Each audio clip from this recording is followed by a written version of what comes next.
Je m'apprêtais à dîner chez mon fils quand mon avocat m'a envoyé un SMS. Appelle-moi immédiatement. J'ai composé son numéro. Ce qu'il m'a dit à propos de ma nouvelle belle-fille m'a bouleversée. Quelques heures plus tard, j'étais dans l'allée de mon fils, sachant que son mariage parfait était sur le point de s'effondrer. Si vous regardez ceci, abonnez-vous et dites-moi d'où vous regardez. Laissez-moi revenir en arrière et vous raconter comment j'en suis arrivé là. Car ce qui a commencé comme une simple invitation à dîner est devenu la soirée la plus dramatique de mes 68 ans de vie. Je m'appelle Margaret Thompson. Et il y a 6 mois, je pensais être la belle-mère la plus chanceuse d'Amérique.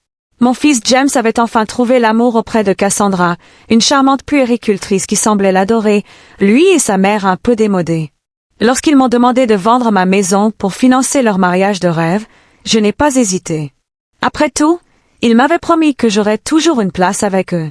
Ce mardi après-midi-là, je repassais ma jolie robe, la bleu marine à petites fleurs qui, selon James, me donnait une allure distinguée, lorsque mon téléphone vibra, accompagné du SMS urgent de Robert Mitchell. Robert était mon avocat depuis 15 ans, depuis le décès de mon mari.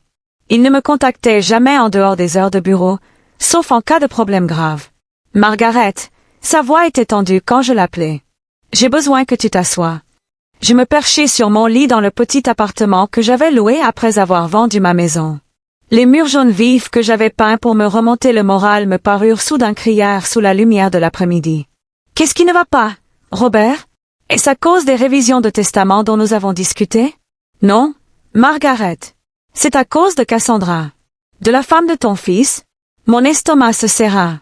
Et Cassie? Elle n'est pas celle qu'elle prétend être. Les mots flottaient dans l'air comme la fumée d'un incendie. On sent le danger, mais on ne voit pas encore les flammes. Je serrai le téléphone plus fort. Que veux-tu dire? Je veux dire, Cassandra Williams Thompson n'existe pas. Du moins pas la version que votre fils a épousée. J'ai ri. Un bref bruit nerveux. Robert, c'est ridicule. Je connais Cassie depuis plus d'1 an. Elle est infirmière à l'hôpital pour enfants. Elle a grandi dans le Colorado. Elle a perdu ses parents dans un accident de voiture à 25 ans. Margaret, il n'existe aucune trace d'une Cassandra Williams ayant jamais travaillé à l'hôpital pour enfants. La femme que votre fils a épousée utilisait une fausse identité. La robe m'a glissé des mains et est tombée par terre. Par ma petite fenêtre, je pouvais voir l'érable où j'avais accroché une mangeoire à oiseaux, observant les cardinaux venir pendant les mois d'hiver solitaires. Une vue si normale pour une conversation si anormale. C'est impossible, ai-je murmuré. J'ai bien peur que non. Mon enquêteur a commencé à enquêter sur ses antécédents pour les mises à jour de police d'assurance que vous avez demandées. Qu'a-t-il trouvé? Robert a marqué une pause. Margaret, vous devez vous rendre immédiatement chez votre fils. N'appelez pas à l'avance. Ne les prévenez pas de votre arrivée. Allez-y. Alors que je me dirigeais vers la maison de James, mes mains tremblaient sur le volant. Je repensais à l'empressement avec lequel j'avais accueilli ma nouvelle belle-fille. Peut-être trop. Quand on est veuve depuis 15 ans et que son enfant unique mène une vie bien remplie dans un autre monde, fait de réussite professionnelle et d'obligations sociales, une belle-fille chaleureuse et attentionnée est un cadeau du ciel. Cassie semblait sincèrement apprécier ma compagnie, m'appelant « Maman Thompson », avec une telle affection que j'en avais le cœur serré. C'est elle qui m'avait suggéré de vendre ma maison. « Maman Thompson », avait-elle dit autour d'un café dans ma cuisine, ses yeux noisettes écarquillés d'inquiétude. Cet endroit devient trop grand pour que tu puisses le gérer seul. Et honnêtement, le quartier n'est plus aussi sûr qu'avant. J'avais vécu dans cette maison pendant 37 ans, j'y avais élevé James, j'avais soigné mon mari pendant sa dernière maladie dans la chambre donnant sur le jardin que j'avais entretenu pendant des décennies. Mais Cassie me brossait un tel tableau d'indépendance et de nouveaux départs que je me suis surprise à acquiescer. James et moi avons discuté, avait-elle poursuivi en tendant la main par-dessus la table pour me serrer la main. Nous allons avoir besoin d'aide pour les frais de mariage. Je sais que c'est beaucoup demandé, mais si vous vendiez cette maison, vous pourriez nous aider à bien démarrer notre vie ensemble et vous pourriez avoir un joli petit appartement plus près de chez nous. Nous pourrions nous voir beaucoup plus souvent. Le mariage avait coûté 47 000 $. J'avais contribué 35 000 $ de la vente de ma maison, une somme avec laquelle je comptais vivre jusqu'à la fin de ma retraite. Mais voir le visage de James s'illuminer en dansant avec sa future épouse m'avait fait comprendre que chaque centime en valait la peine, du moins c'est ce que je pensais. En arrivant dans leur allée derrière la BMW de James, j'avais la nausée. La maison qu'ils avaient achetée avec le reste de mon argent était si parfaite dans la lumière du soir, avec sa pelouse impeccable et son aménagement paysager design. Par la fenêtre de devant, je les voyais s'affairer dans la cuisine, se préparant pour ma visite. Ils avaient l'air heureux, normaux, comme un jeune couple impatient d'accueillir la mère de James à dîner. Je suis resté assis dans ma voiture un long moment, à les observer par la fenêtre. Peu importe. L'enquêteur de Robert avait découvert que mon fils n'était pas encore au courant. Dans quelques minutes, j'allais détruire son monde. Mais en voyant Cassie rire à une remarque de James, secouant ses cheveux blonds parfaitement coiffés, j'ai réalisé quelque chose qui m'a glacé le sang. Elle avait joué un rôle pendant tout ce temps. À chaque conversation, à chaque repas partagé, à chaque instant, j'étais reconnaissante de sa présence dans nos vies. Tout cela n'avait été qu'une comédie. Et non seulement j'y étais tombée, j'avais payé pour ce privilège. James a ouvert la porte avec son grand sourire habituel, m'enlaçant dans cette étreinte qui me rappelait qu'il serait toujours mon petit garçon, même à 42 ans. Maman, le timing était parfait. Cassie prépare ses fameuses lasagnes. Il a reculé et j'ai remarqué quelque chose que je n'avais jamais vu auparavant. Il avait l'air fatigué.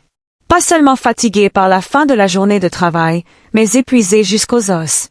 « Tout va bien, chérie ?» ai-je demandé en le suivant dans le salon. « Juste des trucs de travail.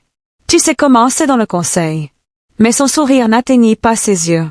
Cassie sortit de la cuisine, vêtue d'un tablier à fleurs sur un jean de créateur, comme si elle sortait tout droit d'un magazine de décoration. « Maman Thompson, je suis si contente que tu sois venue. » Elle me serra dans ses bras avec la même chaleur qu'elle avait montrée pendant des mois. Et pendant un instant, je doutais de tout ce que Robert m'avait dit. Ce ne pouvait pas être une comédie. Personne n'était aussi doué pour faire semblant. « Le dîner sera prêt dans une vingtaine de minutes, » dit-elle. « Puis-je t'apporter du vin? » J'ouvris le pot Grigio que tu avais apporté la dernière fois. Tandis qu'elle retournait précipitamment à la cuisine, je remarquai autre chose que j'avais négligée. La maison était entièrement décorée selon le goût de Cassie. Pas un seul objet ne reflétait la personnalité de James. Ni ses souvenirs de football universitaire, ni l'horloge ancienne que son père lui avait léguée. Pas même le tableau qu'il adorait de notre ancienne maison. C'était comme si James Thompson avait été effacé de sa propre maison. Cassie a vraiment des opinions bien arrêtées en matière de décoration, dis-je prudemment. James jeta un coup d'œil à la pièce comme s'il la voyait pour la première fois. Oui, elle a bon goût. Il dit que mes vieux trucs donnaient l'impression que l'endroit était une garçonnière, mais sa voix portait une note que je reconnaissais, le même ton qu'il utilisait enfant pour défendre des choix qu'il n'était pas tout à fait à l'aise. James, dis-je doucement. On peut parler en privé une minute. Cassie apparut aussitôt dans l'embrasure de la porte, comme si elle écoutait. Tout va bien? Bien, ma puce, dis-je avec un sourire de verre. Je voulais juste demander à James comment il présenterait son travail la semaine prochaine. Ses yeux se plissèrent légèrement. Tellement légèrement qu'il y a 6 mois, je l'aurais manqué. Mais maintenant, je cherchais des failles dans sa performance. Et je les ai trouvées. En fait, dit James, je devrais quand même vérifier quelque chose dans mon bureau. Maman, tu veux voir le nouvel ordinateur que Cassie m'a offert? En descendant le couloir, j'aperçus Cassie dans mon champ de vision périphérique. Elle ne se dirigeait pas vers la cuisine.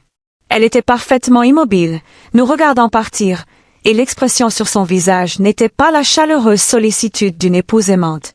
C'était du calcul. Dans le bureau de James, la seule pièce qui lui ressemblait encore, j'ai fermé la porte et me suis tourné vers mon fils. « James, j'ai besoin de te demander quelque chose, et j'ai besoin que tu répondes honnêtement. Que sais-tu vraiment du passé de Cassie? » James s'est assis lourdement sur sa chaise de bureau, et j'ai lu quelque chose dans son expression qui m'a brisé le cœur. Du soulagement, comme si quelqu'un avait enfin posé la question qu'il avait peur de se poser. « Pourquoi? » a-t-il dit doucement. « Qu'est-ce qui ne va pas? Réponds-moi d'abord. Que sais-tu vraiment de son passé? » Il est resté silencieux un long moment, les yeux fixés sur ses mains. Elle a grandi à Denver, a perdu ses parents dans un accident de voiture à 25 ans, a fait des études d'infirmière et a déménagé ici il y a 3 ans pour prendre un nouveau départ. As-tu déjà vu des photos de sa famille, de sa maison d'enfance, de sa remise de diplôme? Elle dit que c'est trop douloureux pour en parler. L'accident a été traumatisant, mais le doute s'insinuait dans sa voix. « Maman, que se passe-t-il? » J'ai sorti mon téléphone et lui ai montré la conversation avec Robert.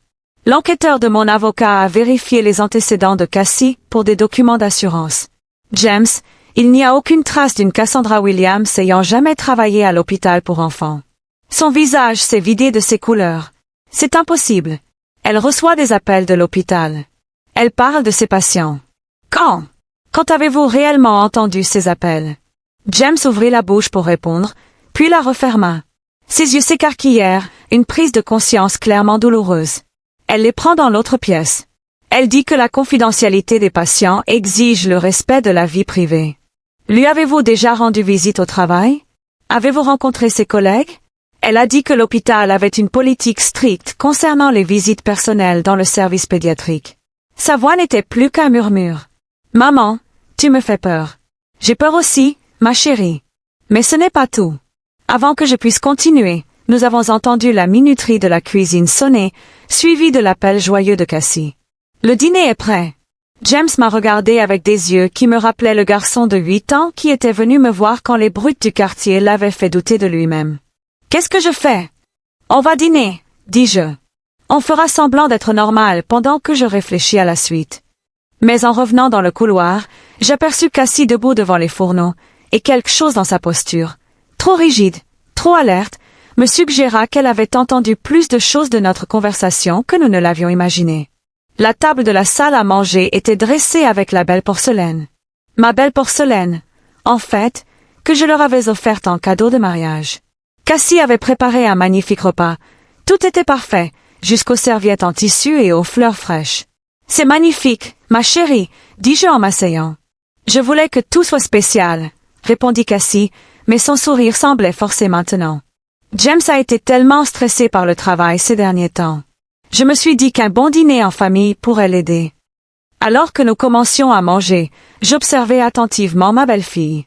Chaque geste, chaque expression, chaque mot, cherchant la femme que l'enquêteur de Robert avait découverte sous cette performance. Et peu à peu, je commençais à la voir. « Alors, maman Thompson, » dit Cassie en coupant ses lasagnes avec une précision chirurgicale. « Comment t'installes-tu dans ton nouvel appartement? J'espère que tu ne regrettes pas d'avoir vendu la maison. » Il y avait quelque chose dans son ton, trop désinvolte, trop direct, qui me mit les nerfs à vif. « En fait, je me posais la question, » dis-je prudemment. « Ça fait presque 1 an que je l'ai vendu, et je me rends compte que je n'ai jamais vraiment compris où est passé tout cet argent. » James leva les yeux de son assiette. « Que veux-tu dire? »« Eh bien, tu as dit que le mariage avait coûté 47 000 $, et j'en ai donné 35 000 $, mais je t'ai donné 50 000 $ au total. Qu'est-il arrivé aux 15 autres? » Le silence retomba sur la table comme une lourde couverture. James fronça les sourcils, visiblement en train de faire du calcul mental, tandis que la fourchette de Cassie s'arrêta à mi-chemin de sa bouche. « Il y avait des dépenses supplémentaires, » dit finalement Cassie. « La lune de miel, quelques travaux dans la maison, mes remboursements de prêts étudiants. »« Tes remboursements de prêts étudiants ?» Je gardai une voix légère, conversationnelle. « Je croyais que tu avais dit que tu avais travaillé pour payer tes études d'infirmière. » Un autre silence. J'ai dû contracter des prêts pour la dernière année. Mes économies étaient épuisées, mais James la fixait maintenant avec une confusion croissante. « Cassie, tu n'as jamais parlé de prêts étudiants. Quand nous avons fait la demande de prêt hypothécaire, tu as dit que tu n'avais aucune dette. » J'ai regardé le masque prudent glisser de son visage pendant un instant, le temps de voir l'éclair de panique qui se cachait en dessous. Puis il s'est remis en place, mais pas aussi parfaitement qu'avant. « J'étais gênée par la dette, » a-t-elle dit en tendant la main à James. « Tu t'en sortais si bien financièrement, et je ne voulais pas que tu me méprises. »« Mais où sont les relevés de prêt? » a insisté James. « Je gère toutes nos finances maintenant. Je n'ai jamais vu aucun remboursement de prêt étudiant être effectué. » Cassie a retiré sa main et s'est levée brusquement. « Il faut que je vérifie le dessert. » Elle a disparu dans la cuisine, nous laissant seuls, James et moi, avec le poids des questions sans réponse. « Maman, » a murmuré James. « Qu'est-ce que ton enquêteur a trouvé d'autre? » J'ai sorti le dossier que Robert m'avait donné et je l'ai posé sur la table entre nous. Son vrai nom est Catherine Blackwood. Elle a 34 ans, pas 38 comme elle te l'a dit. Elle s'est mariée 2 fois avant de se séparer lorsque ses maris ont découvert qu'elle vidait systématiquement leur compte en banque. James fixait les documents comme s'ils étaient écrits dans une langue étrangère. C'est impossible. La femme que tu as épousée est une arnaqueuse professionnelle, James. Elle cible les hommes prospères, récemment veufs ou seuls. Elle les étudie, devient exactement ce dont ils ont besoin, les épouse rapidement, puis commence l'extorsion financière. De la cuisine provenait le bruit de l'eau courante et des portes de placard qui s'ouvraient et se fermaient, un bruit normal de nettoyage du dîner.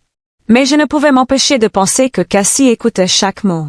Les 15 000 $ de l'argent de ma maison, continuai-je doucement. Elle ne les avait pas utilisés pour des prêts étudiants ou des travaux de rénovation. Elle les avait envoyés sur un compte à Phoenix où vit sa sœur. Sa sœur qui était censée être morte dans cet accident de voiture avec leurs parents.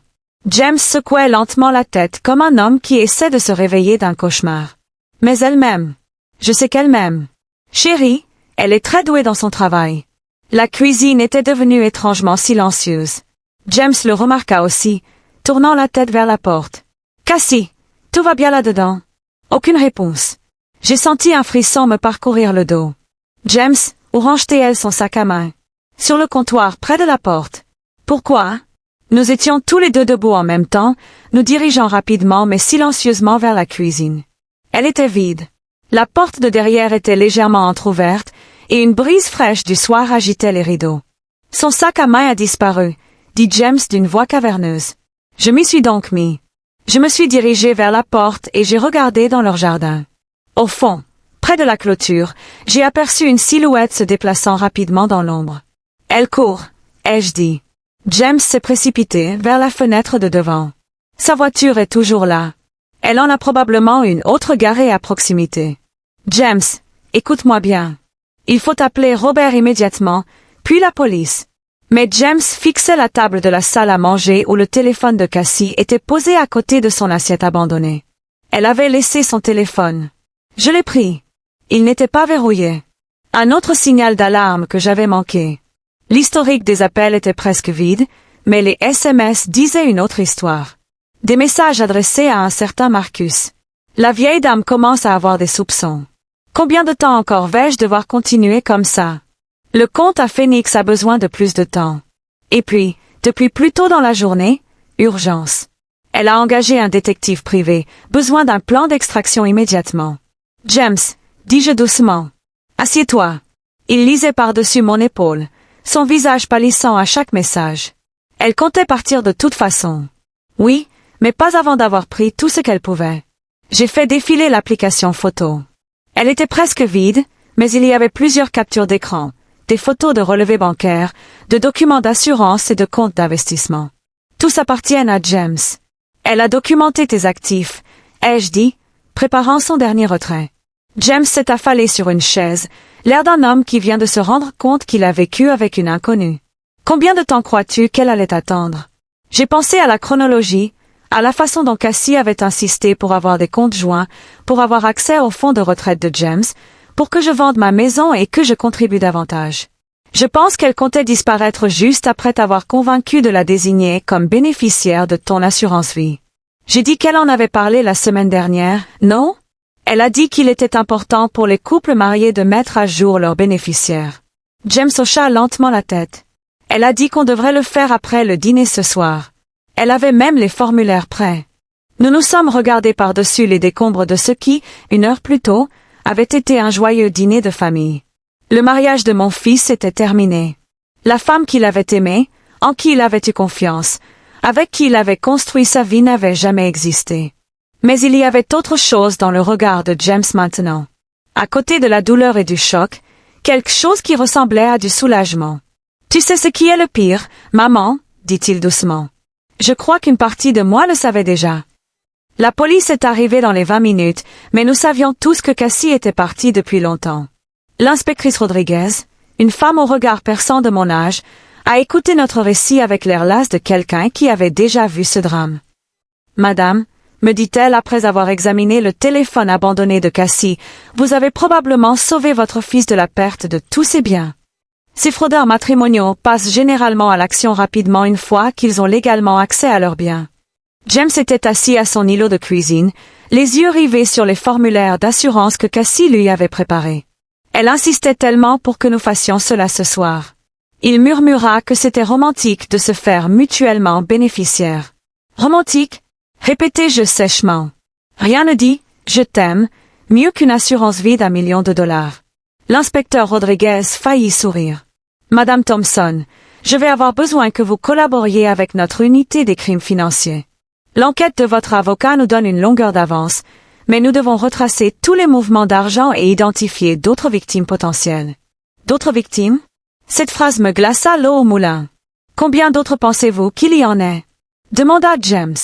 D'après le schéma découvert par l'enquêteur de votre mère, peut-être des dizaines. Catherine Blackwood exploite ce stratagème depuis au moins 8 ans dans 4 États différents. J'avais le cœur lourd de penser à d'autres mères qui avaient donné toutes leurs économies pour le bonheur de leur fils, pour les voir disparaître dans les poches d'un prédateur professionnel. D'autres hommes comme James qui avaient été manipulés en croyant avoir trouvé le grand amour. Inspecteur, dis-je, quelles sont les chances de récupérer l'argent? Franchement, mince. Ces opérations visent à transférer rapidement de l'argent via de multiples comptes et juridictions, mais nous pourrions peut-être l'empêcher de victimiser d'autres personnes. Après le départ de la police, James et moi étions assis dans son salon, entourés des vestiges de la tromperie de Cassie. Sa tasse de café était toujours posée sur la table d'appoint. Sa tache de rouge à lèvres parfaitement conservée, son pull drapé sur le dossier du canapé, comme si elle venait de sortir un instant. « J'ai une question à te poser, maman, » dit James doucement. « Et j'ai besoin que tu sois honnête avec moi. » Je me suis préparée. « L'as-tu déjà apprécié? Vraiment, ou est-ce que quelque chose clochait toujours? » J'ai réfléchi avant de répondre. La vérité était compliquée.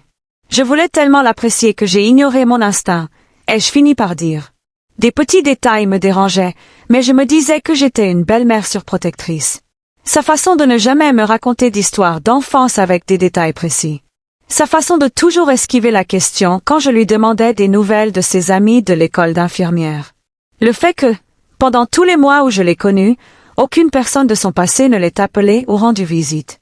James hocha lentement la tête. Elle disait qu'elle préférait vivre le présent plutôt que de ressasser le passé. Je trouvais cela sain, progressiste. C'était prudent, rectifiai-je. Et nous avons tout de pris, prudent, pour admirable. Mon téléphone a sonné. Le nom de Robert est apparu à l'écran. L'enquêteur a découvert autre chose, a dit Robert sans préambule. Pouvez-vous venir à mon bureau demain matin, James et vous? Quel genre d'autre chose? Le genre qui va vous mettre très en colère. Le lendemain matin, le bureau de Robert était différent. Au lieu de l'atmosphère calme habituelle des consultations juridiques, il régnait une énergie qui me rappelait une salle de crise. Des papiers couvraient tout, et un homme que je ne reconnaissais pas était assis à la table de conférence avec un ordinateur portable et plusieurs chemises manilles. Margaret James, voici l'inspecteur Frank Morrison de la Force opérationnelle inter-État contre la criminalité financière. L'inspecteur Morrison s'est levé pour nous serrer la main. Il était plus jeune que je ne l'aurais cru, peut-être 45 ans, et il avait cette intensité concentrée qui vous a captivé. Madame Thompson, votre décision d'enquêter sur Cassandra Williams a peut-être mis au jour la plus grande opération de fraude matrimoniale que nous ayons connue ces 10 dernières années. Il ouvrit un des dossiers et étala des photos, des permis de conduire, des photos de mariage et ce qui ressemblait à des images de surveillance. Tous montraient la même femme, mais avec des couleurs de cheveux différentes, des noms différents, des hommes différents à ses côtés. Catherine Blackwood, alias Cassandra Williams, alias Christine Wilson, alias Carol Warner, poursuivit l'inspecteur Morrison.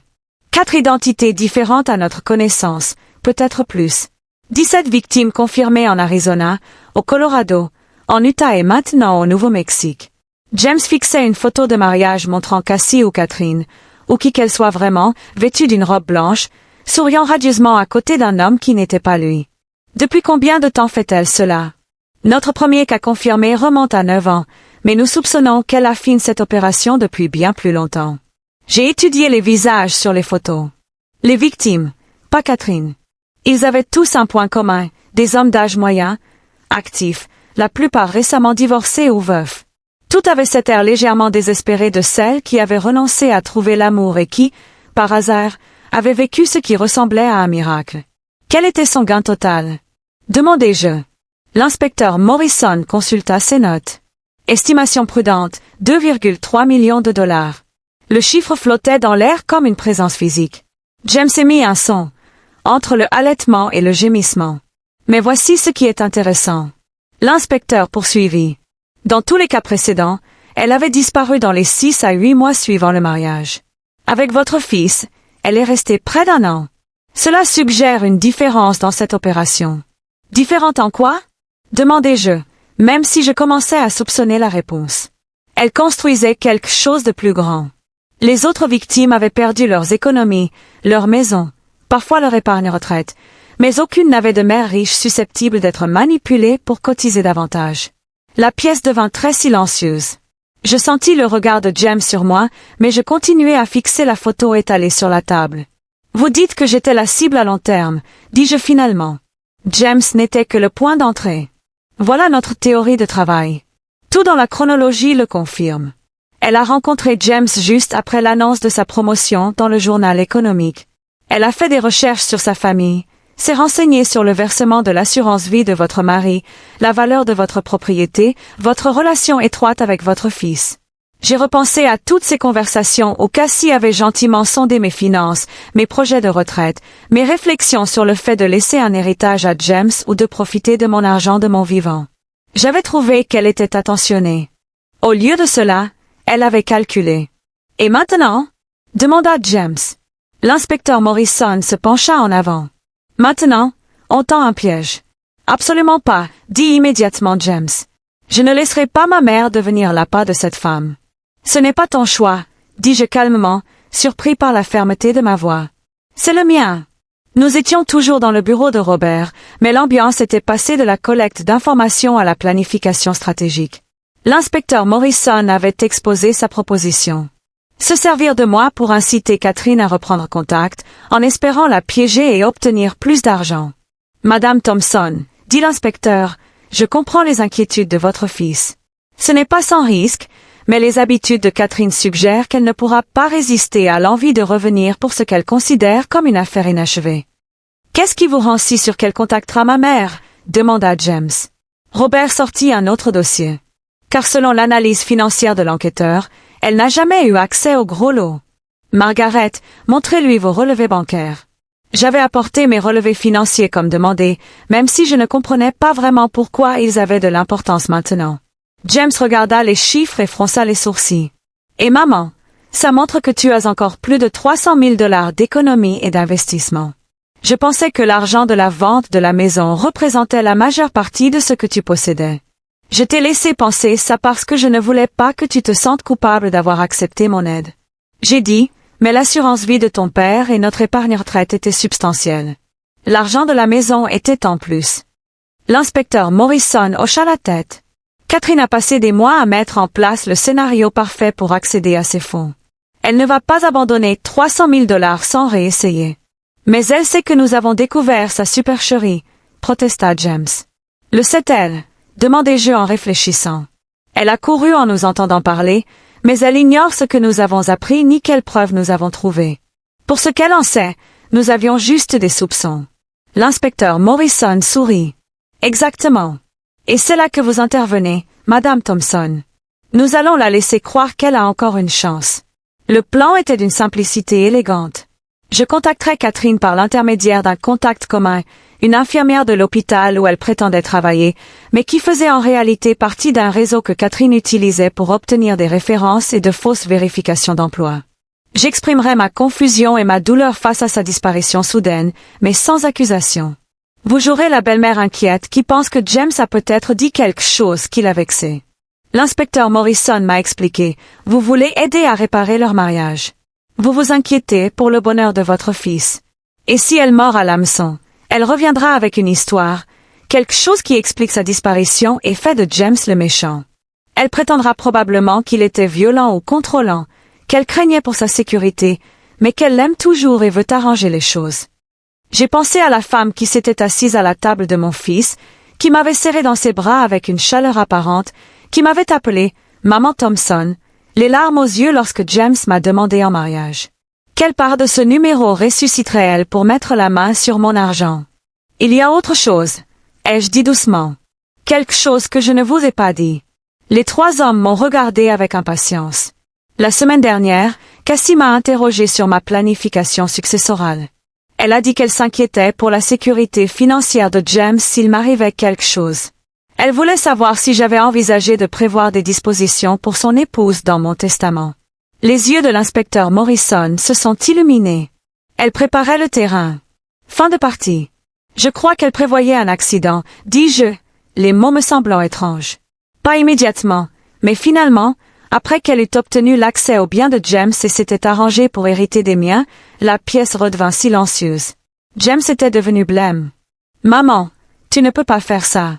C'est trop dangereux. » J'ai regardé mon fils intelligent et brillant, qui s'était laissé complètement berner par une femme qui ne le voyait que comme un tremplin vers le compte en banque de sa mère. « Chérie, dis-je, je gère des situations dangereuses depuis plus longtemps que toi.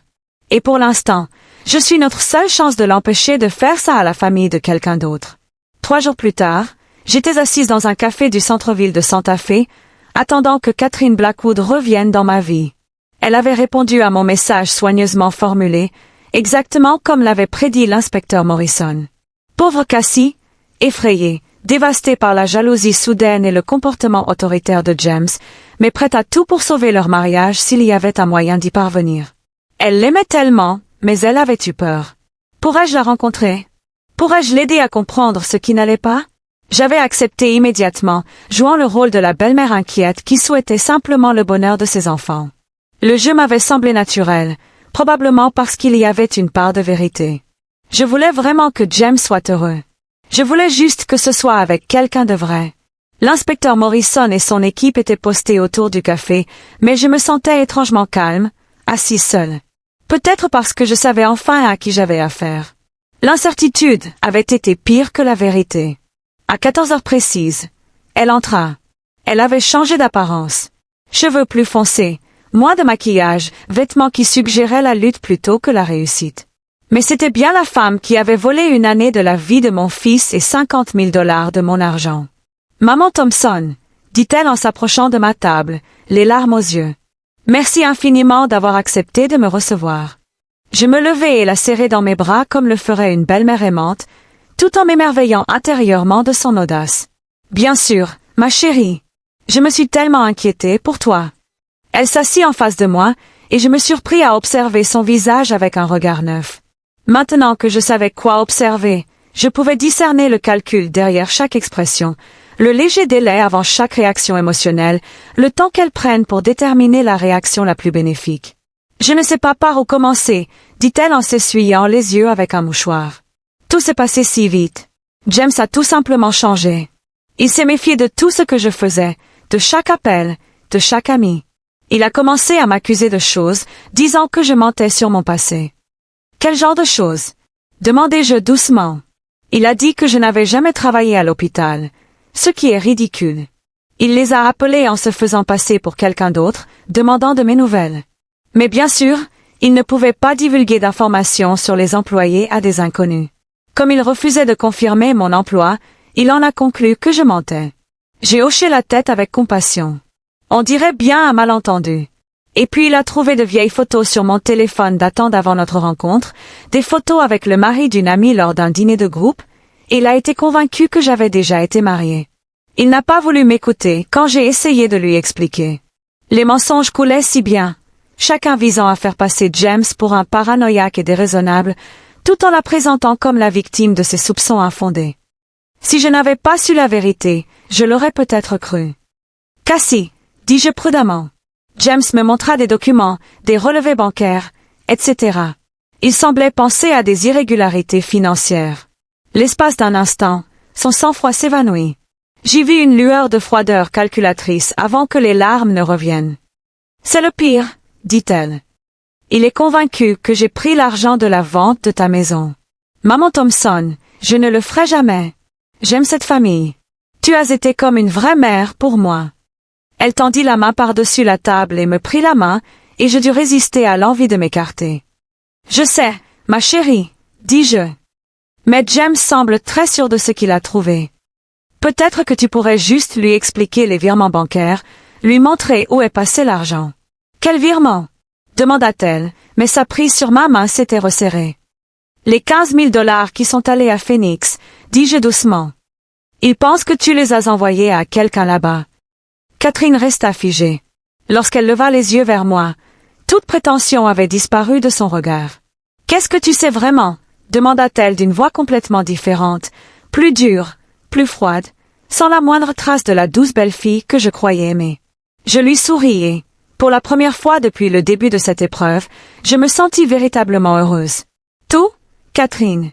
dis-je, « on sait tout. » La transformation était remarquable à observer.